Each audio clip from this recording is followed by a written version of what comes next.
Hey team, as you know, I've been doing some video game development. Last year, I think I made a total of 5 games, and I made progress on 2 others, and I have ideas for a couple of other very small games just to learn different systems within Godot and learn how to do the animations and the sound effects and the music and put it all together.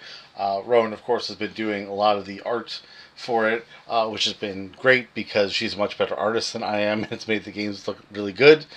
But I have been a little stuck. In December, I was working on a game called Goblin Stomp.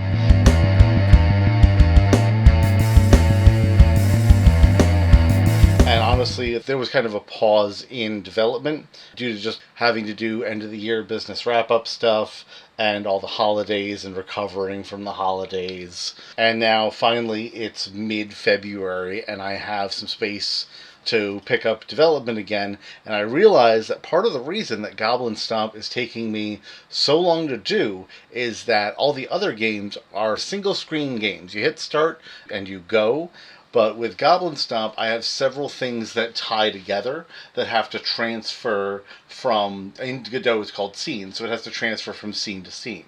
So, most of my other games, you just hit start and you go. In Goblin Stomp, you hit start and you go to the character select screen, which is completed. You can select your party of characters, and then what I'm working on is when you hit depart, it brings you to the map screen where your party explores the mine, finds goblins, and then when you collide with those goblins, it has to bring you to another scene to do combat with those goblins. And meanwhile, in the background, it has to continually know what the health of your dwarves are, what items they have, and how many of their attacks they have left in combat. So it's basically the first 2 parts of those 3 are done but have to be connected. So that's what I'm going to work on now, is making, when you hit the depart button, it'll bring you to the map where you can explore, and then I'll work on when your icon collides with a goblin icon, it bringing you to combat,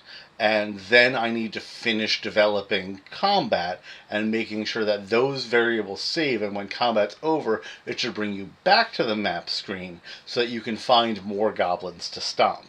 So the first 2 parts are easy. The third part still has some development to do, and then it has to flip back and forth until all the goblins in the area are defeated, and at that point, win state. So it is more complex than the other games I've been making, where it's been kind of more like you just hit start and go. It doesn't so much have to remember long lists of variables between. In Ahab's Quest, it is a very simple tracker for whether or not you had an item or had a conversation, whereas this one, the numbers have to track between scenes. Like if your goblin has 20 hit points and it gets hit for 5, in the next combat it should start at 15. And that's really what I'm working on developing, is making sure that those are properly being created and updating and then being redrawn out and also displayed for the user on the screen properly. So it's a little more complicated than the other ones I'm developing.